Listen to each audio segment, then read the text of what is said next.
మరి అందరూ మరి కళ్ళు మూసుకుని మన హృదయాలు దేవుని తట్టు తిప్పి మన దేవుడు మనతో ఈరోజు మాట్లాడి ఉన్నాడు కనుక మనమందరము జ్ఞానంలోకి వెళ్ళి మరి అడుగుదాం దేవుణ్ణి. దేవా నాతో మాట్లాడు.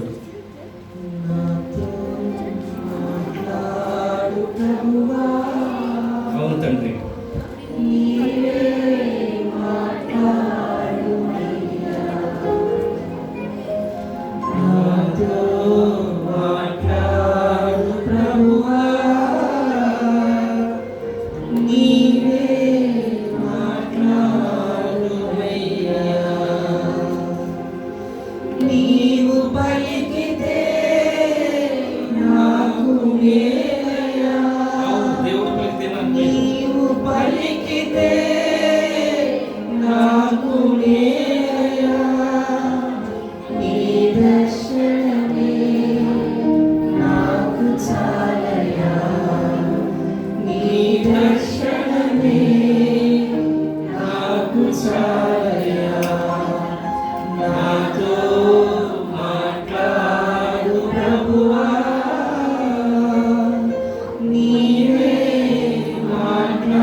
మరి ఈ సమయంలో వాక్య పరిచర్య కొరకు మన యూత్ లీడర్ గారు అయిన ఆదినారాయణ గారిని ప్రేమతో ఆహ్వానిస్తున్నారు.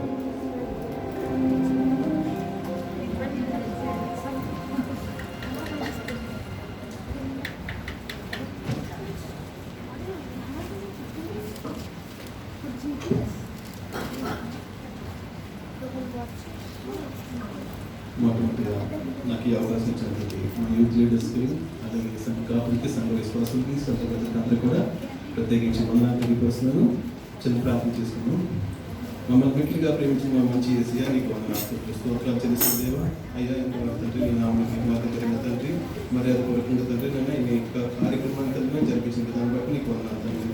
అయ్యా మన తండ్రి వెతుబట్టిన వాక్యాన్ని బట్టి మీకు వందనాలు స్తోత్రాలు చెల్లిస్తుంది.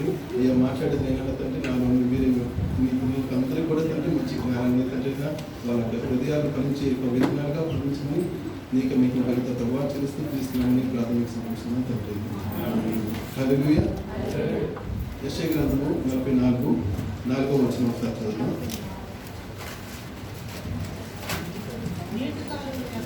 నీటి కాలువల యొద్ద నాటబడిన నిరవంచి చెట్లు గడ్డిలో ఎదుగునట్లు వారి ఎదుగులు. ఒకడు నేను నీటి కాలువల యొద్ద నాటబడినటువంటి నిరవంచి చెట్లు గడ్డిలో ఎదిగినట్లు వారు ఎదుగుదురు అని అంటారు. ఈ నీటి కాలువలు అంటే ఏంటి? నీటి కాలువల వద్ద మనకి అందరికీ తెలుసు. కాలువల గురించి ప్రతి ఒక్కరికి తెలుసు. కానీ ఊర్లోనూ మనం అందరం చూసిన వాళ్ళమే. కాలువలు మంచినీరు తాగే కాలువలు ఉంటాయి, అలాగే మురికి కాలువలు ఉంటాయి, అలాగే మరి మన పంట పొలాలు పంటలు పండించడానికి మరి కాలువలు అనేది ఉంటాయి. ఈ కాలువలు అనేది దేవుడు ఎందుకు ఇక్కడ రాయించడం అనేది జరిగింది అనేసి దాని గురించి మనం కొద్ది నిమిషాలు ధ్యానించుకున్నాం. ఈ వాక్యాన్ని చూడండి. ఈజిప్ట్ అనే దేశంలో మరి సూయజ్ కెనాల్ నుంచి ఒక కాలువ ఉంది. ఆ కాలువ మీ అందరికీ తెలుసు. గతంలో యూట్యూబ్లో అందరికీ న్యూస్లో ఒక షిప్ అనేది అడ్డం తిరిగిపోయేసి బాగా ఇబ్బంది చేసింది. అక్కడ మరి మధ్యధర సముద్రం, అలాగే మరి అలాగే ఇంకొక సముద్రం ఉంది. అది రెడ్ సీ అనేసి ఒక సముద్రం. ఆ రెండు సముద్రాలను కలిపేదానికి ఆ యొక్క సూయజ్ కెనాల్ అనేటువంటి కాలువను మరి ఏర్పాటు చేయడం అనేది 1869లో ఏర్పాటు చేయడం అనేది జరిగింది. అది ఇంచుమించు 195 కిలోమీటర్లు. మరి జనులు అంటే ప్రజలు మాత్రమే అది తవ్వి ఆ కాలువని, ఆ రెండు యొక్క సముద్రాన్ని లేఖపరిచారు. లేఖనం అంటే 5000 కిలోమీటర్లు తెలుగు రావాలంటే ప్రయాణం చేయాలి ఒక షిప్ ఆ యొక్క ఒక సముద్రం నుంచి తిరిగి వచ్చేదానికి. మరి ఆ కాలంలో మరి ఆ యొక్క 195 కిలోమీటర్లు మరి అది ఆ యొక్క కాలువను తవ్వి ఆ కాలువ నుంచి షిప్పులు, అనేక షిప్పులు, కనీసం రోజుకి కనీసం ఒక 50-60 షిప్పులు అనేది ఆ యొక్క కాలువ ద్వారా ప్రయాణం చేస్తారు. ఆ యొక్క మరి ఈజిప్ట్ దేశానికి వచ్చేసి అత్యధికంగా ఆదాయం వచ్చేది ఏంటంటే ఈ సూయజ్ కెనాల్ ద్వారా వచ్చేదంటే ఆ యొక్క ఆదాయమే ఎక్కువ వచ్చేదంట. మరి బైబిల్లో కొన్ని కాలువలు ఉన్నాయి. బైబిల్లో 2 కాలువలు ఎందు నిమిత్తం రాయించినట్టు దేవుడు అనేది మనం వాక్యంలోకి వెళ్తాము.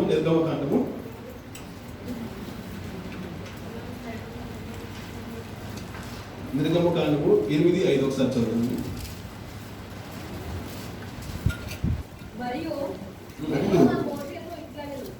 నువ్వు అహరోనును చూసి ఉమ్. నీ కర్ర పట్టుకొని ఉమ్. ఏటిపాయల మీదను కాలువల మీదను చెరువుల మీదను నీ చేయి చాపి ఉమ్. ఐగుప్తు దేశం మీదకి కప్పలను రాజేయమని అతనితో చెప్పగా ఆమేన్. చాలండి చూడండి.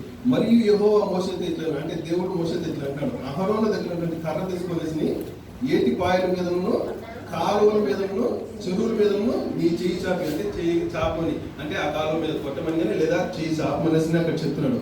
ఆ దేశం మీదకి ఏం రాసేయమంటాడండి? కప్పల్ని రాజేయమంటాడు. మరి ఈ కప్పల్ని ఎందుకు రాజేయమంటాడు? మరి మోషే ఫరో దగ్గరికి వెళ్ళినప్పుడు ఫరో దగ్గర ఒక మాట చెప్పాడు, ఇజ్రాయెల్ ప్రజలందరినీ కూడా మాకు విడిపించడానికి మోషేని ఎన్నుకున్నాడు దేవుడు. ఆ మోషేని ఎన్నుకున్నప్పుడు మరి ఆయన ఫరో దగ్గరికి వెళ్ళి అడిగినప్పుడు మమ్మల్ని ఈ దేశం నుంచి మేము విడిపించుకొని మేము మా దేశానికి మేము వెళ్తాం, మా దేవుడిని నిజమైన దేవుడిని మేము స్తుతిస్తాము, మేము ప్రార్థించుకోవాలని చెప్పి చెప్పినప్పుడు ఫరో దానికి అంగీకరించినప్పుడు ఈ యొక్క ఐగుప్తు ప్రజలందరూ కూడా ఫరో కానీ అందరూ కూడా ఏం చేసేవాళ్ళు? వాళ్ళకి అయినటువంటి ఇష్టాంశమైన యొక్క దేవతలు పూజించేవారు. వాళ్ళ యొక్క చేతి పనులతో తయారు చేసినటువంటి దేవతలు అనేది మరి వాళ్ళు పూజించేవారు. నిజమైన దేవుడు ఎవరు అనేసి వాళ్ళు ఎవరు ఎరిగిన వారు కాదు. మరి మోషేని ఎన్నుకొని దేవుడు అక్కడికి పంపించి ఫరోతో చెప్పినప్పుడు దానికి అంగీకరించాడు ఆయన. ఆ సందర్భంలో ఈ యొక్క 10 తెగులు అనేది ఐగుప్తు దేశంలో దేవుడు కనపరుస్తాడు. మీ అందరికి తెలిసిన విషయం అది. మరి మొట్టమొదటి తెగులు ఏదండి? నైలు నదిలో మరి రక్తపాతంగా కలిగించే నీరంతా రక్తంగా మార్చబడింది. రెండో తెగులు ఉంటేదే ఈ కప్పలో రాజు వేయటం అనేది. హల్లెలూయా. మరి దయచేసి మీ చేతిలో ఉన్న బైబిల్ అందరూ కూడా చదివేటప్పుడు మాత్రం ఖచ్చితంగా చూడండి. ఎందుకంటే మీ అందరికి కూడా బైబిల్ తెచ్చుకున్నారు, దేవుని సన్నిధికి వచ్చినప్పుడు ఖచ్చితంగా మనం అందరం కూడా ప్రార్థిద్దాం.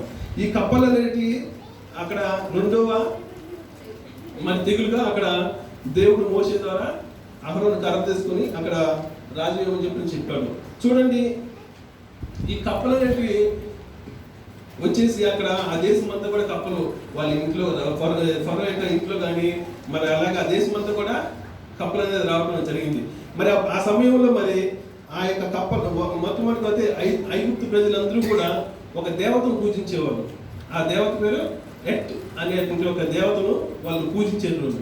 ఈ హెట్ అనేటువంటి దేవత కప్ప రూపంలో ఆకారంలో ఉంటుంది. దాన్ని ఈ ఐగుప్తు ప్రజలందరూ కూడా మరి ప్రార్థించేవారు. మరి ఆ యొక్క హెట్ అనేటువంటి దేవత వచ్చి మరి ఈ కప్పలు అన్ని కూడా ఐగుప్తు దేశం అంతా కూడా వచ్చినప్పుడు వీరు దీన్ని మరి ఆపివేయగలుగుతారని అడుగుతాడు. అడిగినప్పుడు వాళ్ళ వల్ల అయితే అది కాలేదు. మరి మరలా వచ్చి మోసే అక్కడికి వచ్చి ప్రార్థించగా ఆ కప్పలు అనేది పోతాయి. హల్లెలూయా. చూడండి, కప్పలు జీవితంలో కొన్ని మనకు ఒక పాఠాలు నేర్పిస్తాయి. ప్రకటన గ్రంథం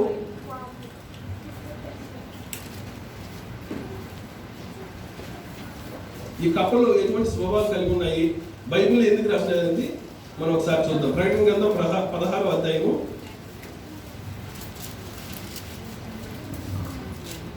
13వ వచనం.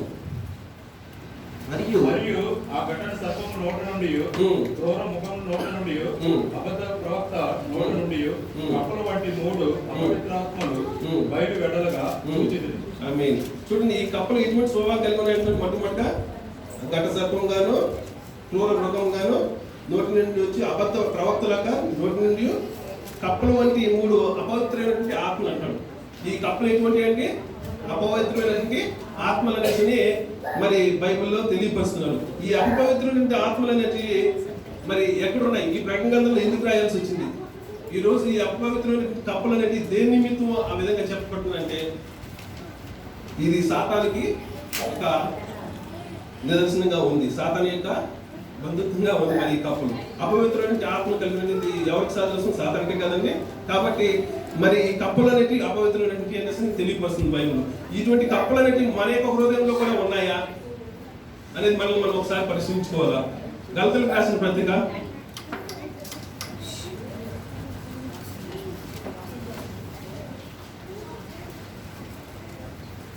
5:20 ఒకసారి చూడండి.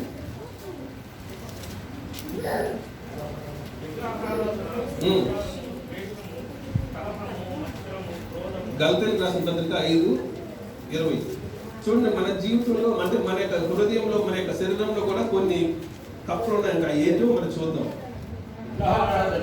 వ్యభిచారము, ద్వేషములు, కలహము, అక్షరములు, క్రోధములు, కక్షలు, భేదములు, విమతములు, అసూయలు, మతత్తులు, అల్లరితో కూడిన ఆటపాటలు మొదలైనవని.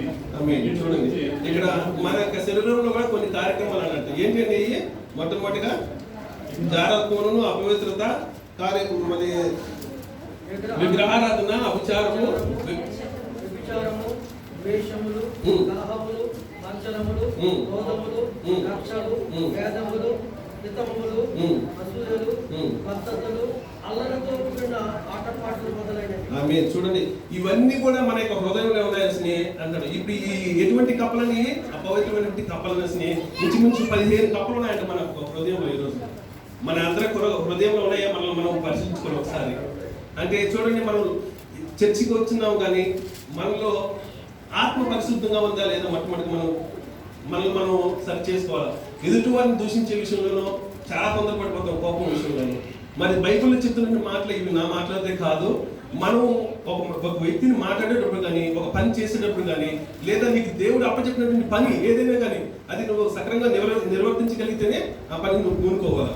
లేదు నువ్వు దేవునికి విరుద్ధంగా నేను చేయాలంటే ఈ 15 సంబంధించినటువంటి కప్పలు అనేటువంటి అపవిత్రమైన కప్పలు మన యొక్క అందరి హృదయంలో ఎవరైతే దేవుని మాటకి విరుద్ధకరంగా జీవించాలనుకుంటారో, దేవునికి అవిధేయత చూపించి మాట్లాడతారో అటువంటి వారి యొక్క హృదయంలో ఈ యొక్క కప్పలు అనేటివి, అపవిత్రమైనటువంటి కప్పలు అనేటివి ఉన్నాయని బైబిల్ తెలియపరుస్తుంది. కాబట్టి అటువంటి మన యొక్క హృదయంలో అటువంటి జీవితం మనకుంటే మనం అందరం కూడా దేవుని మొరపెట్టుకుందాం, దేవుని సన్నిధిలో మనం మొరపెట్టుకుందాం. ఇటువంటి అపవిత్రమైన ఆత్మలు అనేది మన నుంచి తొలగించిన తండ్రి అనేసి దేవుడు మనం మొరపెట్టుకుంటే దేవుడు మన మొర తప్పకుండా ఆలకించేవాడు. హల్లెలూయా, హల్లెలూయా. చూడండి, ఈ కప్పలకు మనం ఒక పేరు పెట్టుకోవచ్చు. ఈ కాలువకి ఏమని? అపవిత్రమైన కాలువలు అనేసి మనం పేరు పెట్టుకోవచ్చు. మరి రెండవ మాటగా చూద్దాం. ఇంకొక కాలువ ఉంది, ఆశీర్వదించబడినటువంటి కాలువ. ఆదికాండం 30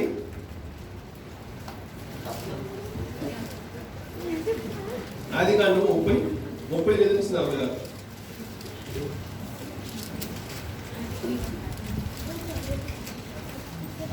ఆదికాండం 30 వచ్చిన 40 వచ్చిన.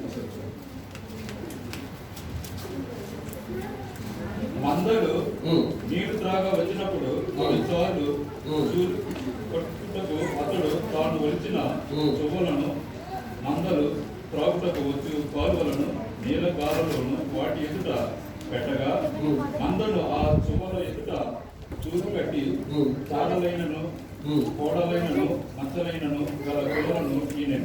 చూడండి, ఇక్కడ మందలు నీళ్ళు త్రాగ వచ్చినప్పుడు ఆ చూలలో కట్టుకు అతడు ఒలిచినటువంటి చువ్వలను, మందలను త్రాగుటకు వచ్చు కాలువల్లోను నీళ్ళలోను వాటి ఎదుట పెట్టగా, మందలను ఆ చువ్వలు ఎదుట చూలు కట్టి చారలైనను, పొడలైనను, మచ్చలైనను గల పిల్లలను కనెను. ఈ సందర్భం మీకు అందరికీ తెలుసు అనుకుంటాను. ఇది లాబాన్ అనేటువంటి వ్యక్తికి మరి యాకోబు తన అల్లుడనేంటి మరి యాకోబు మధ్య జరుగుతున్న సంభాషణ ఇది. మరి లాబాన్ దగ్గర మరి యాకోబు అనేది కొలువై ఉన్నాడు. మీ అందరికి తెలుసు ఆ విషయం. ఎందుకు నిమిత్తము మరి అక్కడ రాహేలు కోసం అతను వచ్చి తన లాబాన్ని అడుగుతాడు. మరి వాళ్ళ మామగారే కదా ఆయన, కాబట్టి ఆయన కుమార్తెని వివాహం చేసుకోవడానికి రాహేలు కోసం అక్కడికి వస్తాడు. కానీ ఆయన లాబాన్ని అడిగినప్పుడు అతను ఏం చేస్తాడు? అలాగే చేస్తాను, వివాహం చేస్తానని చెప్పి ఆయనకి మొట్టమొదటి కుమార్తె లేయాని ఇచ్చి వివాహం జరిపించేస్తాడు. మరి తర్వాత అతను చూసుకుని అతను నన్ను మోసం చేసేవలసిన మామని అడిగితే నేనేం మోసం చేయలేదు, ఇది మా యొక్క దేశం యొక్క ఆచారం ఇది, అందునిమిత్తమే నేను లేయాని అనేది నీకు ఇచ్చి పెళ్లి చేయడం జరిగింది. ఒకవేళ నీకు రాహేలు కావాలంటే మరలా 7 సంవత్సరాలు కొలువు ఉండమని చెప్పాడు ఆయన. 7 సంవత్సరాలు ఉండమని చెప్పేసి చెప్పాడు. ఆ సందర్భంలో మరలా రాహేలు కోసం అతను 7 సంవత్సరాలు మళ్ళీ కొలువు ఉన్నప్పుడు మరి చివరి యొక్క 6 సంవత్సరాల్లో మరి ఒక సంఘటన జరిగింది. లాబాను అతని యొక్క లాభాన్ని అనే మాటకి అర్థం ఏంటంటే తెల్లనే అర్థం. కానీ అతని జీవితం అనేది అంత పర్ఫెక్ట్ కాదు. ఎందుకంటే మోసపరచాల్సిన అల్లుడిని మామ వచ్చేసి అల్లుడిని మోసపరచాల్సిన ప్రయత్నం చేస్తా వచ్చాడు. ఆ సందర్భంలో యాకోబు వచ్చేసి లాబాన్ యొక్క గొర్రెల్ని, మేకల్ని, అలాగే పొట్టేల్ని అన్ని కూడా అతను మరి మేపుతున్నప్పుడు మరి ఆ సందర్భంలో అతనికి జీతంగా ప్రతి మాసం ఇచ్చేటోడు. మనందరం జీతాలు వచ్చినప్పుడు మనకి జీతాలు పెంచుతున్నారంటే మనకి పెరుగుతాయా తగ్గుతాయా? జీతాలు మన జీవితంలో మారినాయంటే మనం ఉద్యోగాలు చేసే చోట మనకు జీతాలు వస్తున్నాయి అంటే ఇవి పెరుగుతాయి తగ్గుతాయి, పెరుగుతాయి. కానీ యాకోబు విషయంలో లాభాన్ని ఏం చేశాడంటే తగ్గిస్తూ వచ్చాడు, తగ్గిస్తూ క్రమంగా ఇంచుమించు 10 సార్లు ఆయన తగ్గించి ఏం చేశాడంటే మొత్తానికి 0 చేసి పెట్టేశాడు. ఆ సందర్భంలో యాకోబు మరి వచ్చి లాభాన్ని వచ్చి అడిగినప్పుడు మరి లాభాను నా వల్లే నువ్వు ఈ విధంగా ఈ యొక్క మందను మేపుతున్నావు, నా వల్ల నువ్వు ఆశ్రయించబడాల్సిన అంటాడు. కానీ అందుకు యాకోబు ఒప్పుకోడు. యాకోబు ఆలోచించి ఒక మాట చెప్తాడు. ఇక్కడ ఉన్న చూడండి ఏమనేసి, అక్కడ ఉన్నటువంటి గొర్రెలు కావచ్చు, మేకలు కావచ్చు, అవి ఏమైనా కానీ తెల్లనివన్నీ లాభాలు తీసుకోమని చెప్తాడు. అలాగే మచ్చలు నటివి, మళ్ళీ ఇంకా చూడండి ఇక్కడ ఉన్నాయి సార్లు నటి కానీ ఇంకా కొడలు నటి కానీ ఇవన్నీ కూడా నేను తీసుకుంటానని చెప్పి లాభానికి యాకోబు తెలియపరుస్తాడు. అప్పుడు ఆ సందర్భంలో సరే అల్లుడు అలాగే చేద్దామని చెప్తాడు. కానీ లాభం యొక్క హృదయంలో ఏముంది, చెడు చేయాల్సిన యాకోబు చెడు చేయాల్సిన అక్కడ ఆలోచించి మరి ఏం చేస్తాడు, అక్కడ తన కుమారులను పిలిపించి 3 రోజుల ప్రయాణం కలిగి ఎంత దూరం అంతా వెళ్ళగలుగుతామో అంత దూరం తన కుమారులను పిలిచి ఆ సార్లు నట్టి కానీ మచ్చలు నట్టి కానీ ఇవన్నీ కూడా ఆ మందలు ఎంత తీసుకెళ్ళి దూరంగా వెళ్ళిపోమని చెప్తాడు. మరి అటువంటి సమయంలో తీసుకెళ్ళినప్పుడు మరి యాకోబుకి ఏమి ఉండవు కాదండి, ఓన్లీ తెల్లనటువంటి గొర్రెలు మాత్రమే, పొట్టేళ్ళు మాత్రమే మరి ఉంటాయి. ఆ సందర్భంలో మరి యాకోబు అప్పుడు కూడా ఏమి మాంగాన్ని ఏం అనలేదు. నాకు తెలిసి నేను అనుకుంటాను దేవుని మొట్టమొదటిగా మరి బేతేల్ అనే ప్రాంతంలో యాకోబు నిద్రించి పడుకున్నాడు ఒక రాత్రి. అప్పుడు ఒక కలగన్నాడు, అక్కడ రాయని అవన్నీ పెట్టేసి వచ్చాడు. అవన్నీ మీకు తెలుసు సందర్భం. అప్పుడు నిజంగా దేవుడు ఏమని చెప్పాడు, మరలా దేవుడు ఆశ్రయించాడు అక్కడ యాకోబుని, తన దేశానికి మరలా తీసుకొస్తానని చెప్పినాడు. కాబట్టి యాకోబు విషయంలో దేవుడు తోడున్నాడు కనుకనే అతను ఒక ఆలోచన చేశాడు. ఒకనొక చోట కాలువ దగ్గరికి గొర్రెలు, పొట్టేళ్ళు ఇవన్నీ కూడా మేకలు మేయడానికి వచ్చినప్పుడు ఆ నీళ్లు తాగడానికి కాలువ దగ్గరికి వచ్చి ఆ కాలువ దగ్గర ఏం చేశాడు అతను యాకోబు అనే అతను వ్యక్తి మరి లేత మొక్కల దగ్గర నుంచి తీసేసి అవి చెవులు అంటారు కదండి, ఆ చెవులుగా ఈ తోలు కొలిసి మరి అక్కడ ఆ నీళ్ళల్లోనూ వేయటం జరుగుతుంది. ఆ వేసినప్పుడు అక్కడ మేకలు కావచ్చు, పొట్టేళ్ళు కావచ్చు, గొర్రెలు కావచ్చు నీళ్ళు తాగడానికి వచ్చినప్పుడు నిండు సూలుగా ఉన్నప్పుడు అవి ఆ నీళ్ళలో ఉన్నటువంటి ఆ చువ్వలు చూసి అవి ప్రసరించిన తర్వాత అవి అన్నీ కూడా సార్లు గాను మచ్చలు గాను అవన్నీ రావడం అనేది జరిగింది. చూడండి అక్కడ యాకోబు ఇచ్చినటువంటి మందంతా కూడా కుమారుని తీసుకెళ్ళిపోయారు. అయినా కూడా యాకోబుకు మరి మందంతా కూడా దినదినం పెరుగుతూ వచ్చింది. కానీ లాభానికి మాత్రం పెరుగుతూ రాలేదు. ఎందుకంటే అతను యాకోబుకి ఏం చేయాలనుకున్నాడు, మోసం చేశాడు, హాని చేయాల్సింది అనుకున్నాడు. కానీ నిజ దేవుడు అనేది దేవుడు యాకోబుకు తోడున్నాడు కనుక ఆయన అంచులంచులుగా ఆశీర్వదిస్తా వచ్చాడు. ఈరోజు మన జీవితంలో కూడా ఎవరినైనా మోసపరచాలనేసి కానీ మోసకరమైన జీవితంలో ఉండాలి. కానీ మనం ఎదుటి వారికి హాని చేయాల్సిన మనం ఉన్నామా? ఒకవేళ ఉంటే లాభం వల్లే మనం ఉంటే తప్పకుండా మన అందరం కూడా మారాలనేసి ప్రభువును మీ అందరికీ కూడా తెలియపరుస్తున్నాను. మరి లాభం చేసింటే ఎంత ప్రమాదకరమైన ఇబ్బంది కలిగించినా కానీ అతను ఏమాత్రము భయపడకుండా నిజంగా దేవుడు తోడునే కనుకనే యాకోబు ఆశ్రయించబడి అంచెలంచెగా ఎదగటం అనేది జరిగింది. హల్లెలూయా, హల్లెలూయా. చూడండి ఈ యొక్క కాలంకు మనం ఏమైనా పేరు పెట్టుకోవచ్చు, యాకోబును ఆశ్రయించినటువంటి కాలం అనేసి మనం పేరు పెట్టుకోవచ్చు. మీ అందరికీ అర్థమవుతుంది కదండి నా మాటలు. యాకోబుని దేవుడు ఆశ్రయించాడు. ఈ రోజు నిన్ను నన్ను సమస్త జనాంగాన్ని క్రైస్తవులు మన అందరిని కూడా దేవుడు ఆశ్రయించాలంటే మొట్టమొదట ఆయన యొక్క మాటకి ఆయన యొక్క చిత్తానికి లోబడి మనం అందరం కూడా విధేయులుగా ఉండాల్సిన ప్రభునామం మీకు తెలియపరుస్తున్నాను. మరొక కాలం చూద్దాము. న్యాయాధిపతులు 5:15.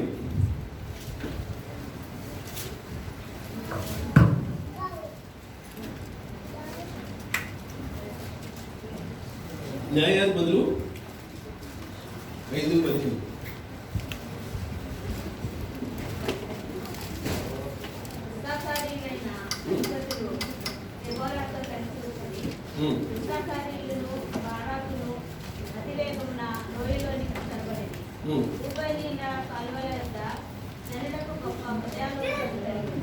చూడండి, ఇస్సాకారీయులైనటువంటి అధిపతులు దెబోరాతో కలిసి వచ్చిరి.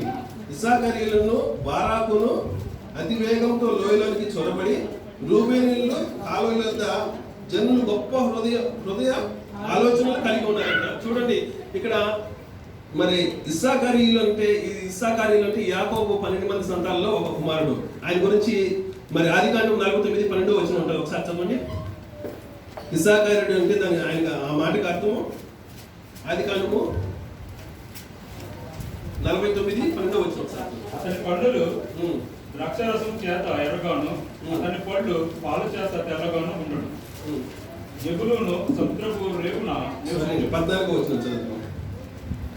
ఆదికాండం 49:14. ఇస్సాకారు రెండు తోటల మధ్యను పండుకొని ఉన్న బలమైన గార్ధాపం. చూడండి, ఆయనకి ఇస్సాకారు అంటే పేరుకి అర్థం ఏంటంటే బలమైన గార్ధగా భావం. ఆయన మరి ఎంతో బలశీలుడు.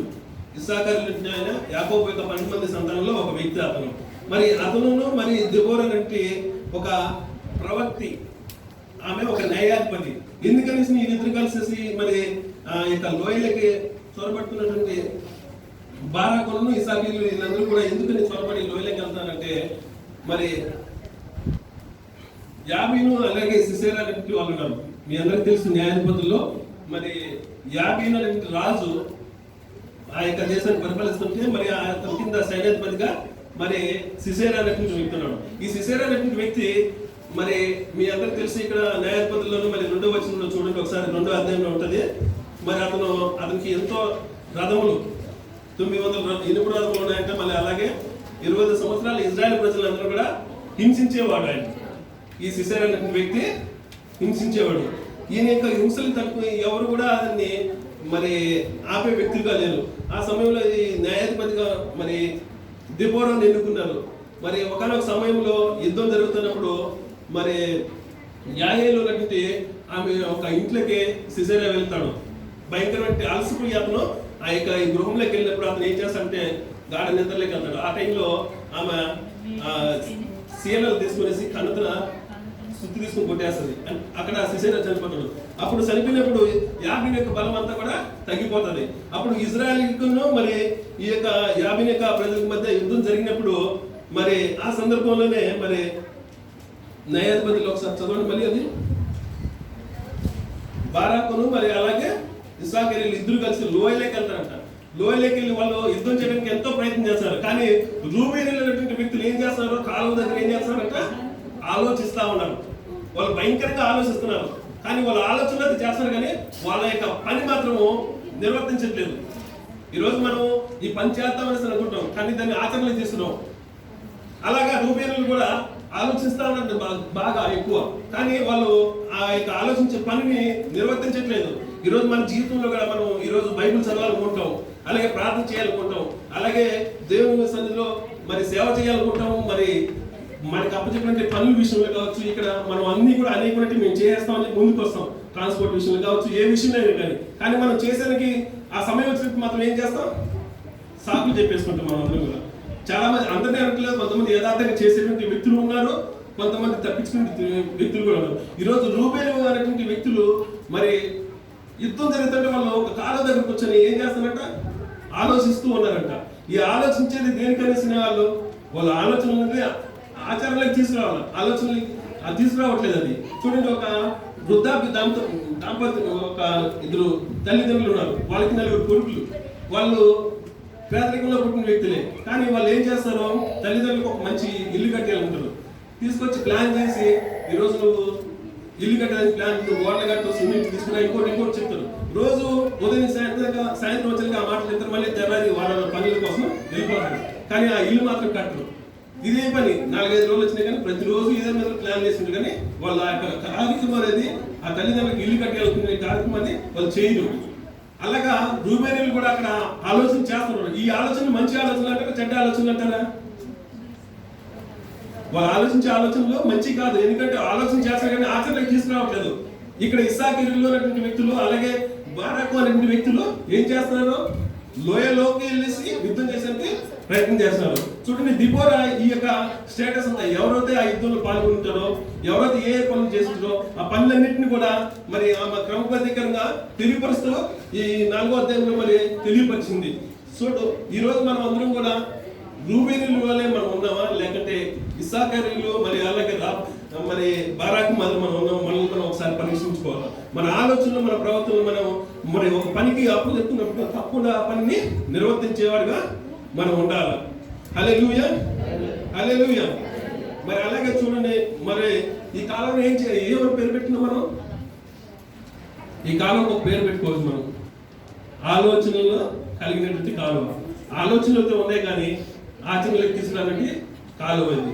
కాబట్టి మన జీవితంలో ఆలోచించేదాన్ని దేవుని యొక్క పని విషయంలో కావచ్చు శ్రద్ధగా భయభక్తులతో దేవుని యొక్క చిత్తాన్ని నెరవేర్చేవారుగా మనం అందరం కూడా కలిగి ఉండాలి. హల్లెలూయా. మరొక కాలం ఉన్నది చూద్దాం, చివరిగా చూద్దాము. కీర్తన గ్రంథం 1:2 చూడండి.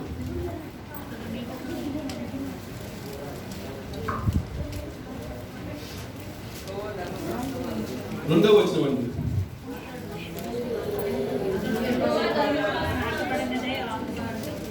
కీర్తన గ్రంథము 1వ అధ్యాయము 2వ వచనం. యెహోవా ధర్మశాస్త్రమునందు ఆనందించుచు దివారాత్రము దానిని ధ్యానించువాడు ధన్యుడు. ఆమేన్. చూడండి ఇక్కడ ఏం చెప్తాడు, యెహోవా ధర్మశాస్త్రమందు ఆనందించువారు దివారాత్రులు ధ్యానించువారు ధన్యులు అంటాడు. అతడు ఎక్కడున్నాడు? నీటి కాలంలో ఏరున నాటబడినదై ఆకు వాడక తన కాలమందు ఫలమిచ్చు చెట్టు వలె నుండును. హల్లెలూయా, హల్లెలూయా. ఇక్కడ ఈ నీటి కాలువల దగ్గర ఉన్నటువంటి ఒక చెట్టు గురించి చెప్తాడు. ఫలించేటువంటి ఫలాలు వస్తాయంట. చూడండి, ఈ నీరు అనేది దేనికి సాదృశ్యమవుతుంది? 2 విధాలుగా మనం చెప్తాం. ఒకటి వచ్చి దేవుడి వాక్యానికి, అలాగే 2 వచ్చి పరిశుద్ధాత్మకి సాదృశ్యంగా ఉంది. హల్లెలూయా. చూడండి, దేవుని యొక్క వాక్యం ఎప్పుడైతే మన యొక్క హృదయంలో నాటబడాలంటే ఇక్కడ అక్కడ నీటి కాలంలో ఏదైనా నాటబడిన ఎప్పుడైతే నీటి కాలం ప్రవహిస్తుంటాయో ఆ పక్కన చెట్లు ఎలా ఉంటాయి? పచ్చగా ఉంటాయి, ఫలించే వృక్షాలుగా ఉంటాయి. అలాగే నీరు లేని చోట్ల ఎలా ఉంటాయి? ప్రసంగి గ్రంథం 7వ అధ్యాయంలో మాట్లాడుతుంది, అరుహ వృక్షం అనేసి ఉంటుంది. ఎడారిలో నాటబడి ఉంటుంది. అదేమైందండి? ఎడారిలో ఉంటే ఎలా ఉంటుంది? ఎండిపోయి ఉంటుంది. ఎండిపోయిన మొక్క ఫలాలు ఇస్తుందండి? ఇవ్వదు. అలాగే ఈ యొక్క కాలం పక్కన ఈ యొక్క చెట్టు ఎలా ఉంటుంది? ఫలిస్తుందట, ఫలాలు ఇస్తుందట, అభివృద్ధి చెందుతాం దానివల్ల. చూడండి, ఎప్పుడైతే నీళ్ళలో నాలుగునో ఈ నది అనేటువంటి పక్కన కాలువ, ఈ కాలువ కింద ఏముంటాయి? చెట్టు కింద ఏర్లు వస్తాయి కదండి. ఏర్లకి ఎప్పుడో నీళ్లు ప్రవహిస్తూనే ఉంటాయి. పైన నీళ్లు ఎండిపోయినాయి కానీ పైన కింద మాత్రం అవి ఆ ఏర్లకి తెమ్మ అనేది ఉంటుంది. కాబట్టి ఆ చెట్టు ఫలిస్తూనే ఉంటుంది, పచ్చగానే ఉంటుంది. ఈరోజు నీ జీవితంలో నా జీవితంలో మరి ఒక చెట్టుకు సాదృశ్యం అవుతే మనము ఆ ప్రవహించే కాలువ దేవుడి వాక్యం సాదృశ్యం అవుతే మన శరీరంలో దేవుని యొక్క వాక్యం అనేది నిత్యం ప్రవహిస్తూ ఉంటే ఆ కాలువ వలె మనం నిత్యం అనుదినము దేవుడి సన్నిధిలో మనం పచ్చగా ఫలించే ఫలాలు ఇచ్చే విధంగా మనం అందరం కూడా ఉంటాం. ఒకవేళ మన హృదయంలో దేవుని వాక్యం కానీ, ఒకవేళ మనం దేవుని యొక్క ఆత్మ కానీ పరిశుద్ధాత్మగా మనం నింపబడాలంటే నీలోనో నాలోనో ఏముండాలా? దేవుని యొక్క వాక్యం ఉండాలా. ఆ ప్రవహించే కాలంలో ఉన్నటువంటి నీరు ఎలా ఉన్నాయో ఆ విధంగా మనలో కూడా వాక్యం ఉండాలా. అంటే మనం ఉదయకాలం చేసినప్పుడు కానీ, మధ్యాహ్నం కానీ, రాత్రి కానీ వాక్యం చదివేవాడిగా ఉండాలి. వాక్యాన్ని బట్టి మనం ధ్యానించేవాడిగా ఉండాలా. వాక్యాన్ని బట్టి మనం దేవుని స్థుతించేవాడిగా ఉండాలా. అనుదినం ఆయన కొలిచేవాడిగా ఉండాలి. ఈరోజు నువ్వు నేను మనం అందరం కూడా మరి బ్రతుకున్నామన్నా, మరి సంతోషంగా జీవిస్తున్నామన్నా, మంచి ఆరోగ్యం ఉండాలన్నా, మంచి శక్తి, మంచి ఐశ్వర్యము, ఆస్తి అన్ని కూడా మనకు ఉండగానంటే అది దేవుడు ఇచ్చినటువంటి ఉచిత కృపే. హల్లెలూయా, హల్లెలూయా. చూడండి, ఎడారి మొక్కకి ఎటువంటి ఫలాలు రావు, అది ఎండిపోతుంది. అలాగే దేవుని వాక్యం నీలోనో నాలోనో లేకపోతే మన శరీరం ఏమవుతుందంటే చెట్టు వలె ఎండిపోయిన చెట్టు ఎడారిలో ఎలా ఉంటుందో అలాగే ఉంటుందని ప్రభువు నామలో వాక్యం తెలియపరుస్తున్నాను మీకు. మన యొక్క హృదయంలో చూడండి, ఈ యొక్క నీరు ఉండే దానికి సాదృశ్యం మరి ఎపిసిల్ రాసిన పత్రిక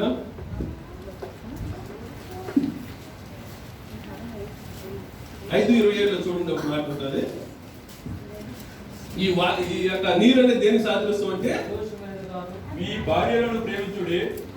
5:27 అండి.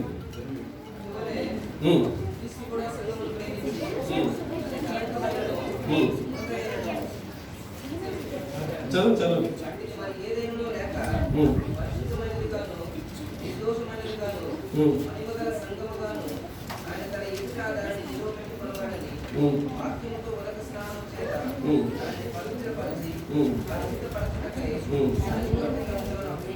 ఆమేన్. చూడండి, ఇక్కడ వాక్యం అనే ఉదక స్నానం చేత దాన్ని పవిత్రపరచుకుంటాం. వాక్యం ఎలా ఉంది? అది ఉదక స్నానం. స్నానం అంటే దేంతో చేస్తాం? మన స్నానం నేర్పుతారు కదా. మనం ఆ దేవుని వాక్యం అనేది ఉదక స్నానం చేయాలంటే మనలో మనం పరిశుద్ధిపరచుకోవాలా. ఈరోజు మనం మంచి బట్టలు, మంచి డ్రెస్ వేసుకోవస్తున్నాం. ఇక్కడికి మన శరీరానికి కావాల్సినటువంటి అలంకార చేసుకోవస్తున్నాం. మన హృదయంలో ఉన్నటువంటి మన శరీరం లోపల దేవుడు ఒక ఆత్మ అనేది ఇచ్చాడు. ఆత్మ అనేది మనకు పరిశుద్ధంగా ఉందని మనం పరీక్షించుకోవాలి ఒకసారి. చూడండి, ఒక పాడుబడినటువంటి ఒక ఇల్లు ఉంది, ఆ ఇంట్లో ఎవరు లేరు, ఆ ఇంట్లో ఎవరు